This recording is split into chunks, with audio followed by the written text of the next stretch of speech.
นี่คือภาพบรรยากาศน้ำพุงเตางอยหรือว่าพญาเตางอยแหละนี่คือน้ำพุงบ้านเตางอยอำเภอเตางอยเลยตอนเช้ามื้อนี้ผู้ค้ามาบริเวณน้ำพุงเตางอยหรือว่าพญาเตางอยมื้อนี้วันพุธได้นี่หันหน้าไปนี่ก็คือเป็นวันตลาดนัดวันพุธเตางอยแหละนี่คือภาพบรรยากาศข้างหน้าคือเป็นตลาดนัดวันพุธนี่คือ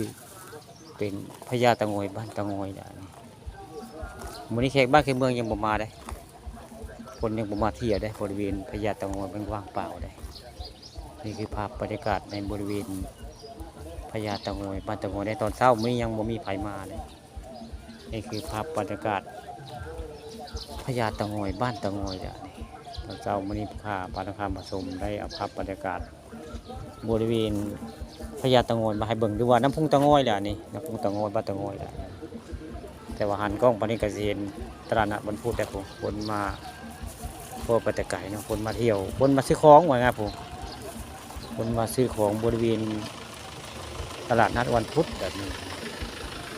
เดี๋ยวไปประเทศเนี่ยภายในคนนี้จะมาซื้อของวันนี้คือเป็นตลาดนัดวันพุธอันนี้ติดกันได้อันพญาเตางอยกับตลาดนัดวันพุธนี่ติดกันนะพื้นที่ของอบตเตางอยเนี่ยอบตเตางอยหรือพญาเตางอยอยู่ตรงกันได้นี่คือภาพบรรยากาศตอนเช้าอยู่บริเวณพญาเตางอยมื้อนี้แขกบ้านแขกเมืองยังบ่ได้มาเที่ยวมาชมได้มื้อนี้คนยังบ่มีไผมาได้แขกบ้านแขกเมืองมาเที่ยวพญาเตางอยยังบ่มีได้นี่ก็คือภาพบรรยากาศตอนเช้าน้ำพุงเตางอยมื้อนี้ก็น้ำแห้งได้มื้อนี้น้ำบ่หลายนี่คือภาพรวมของน้ำพุงเตางอยหรือว่าพญาเตางอยยังบ่มีไผมาเที่ยวได้มื้อนี้แขกบ้านแขกเมืองยังบ่เห็นเบิ่งแล้วเบิ่งภาพบรรยากาศตอนเช้ายังว่างเปล่าได้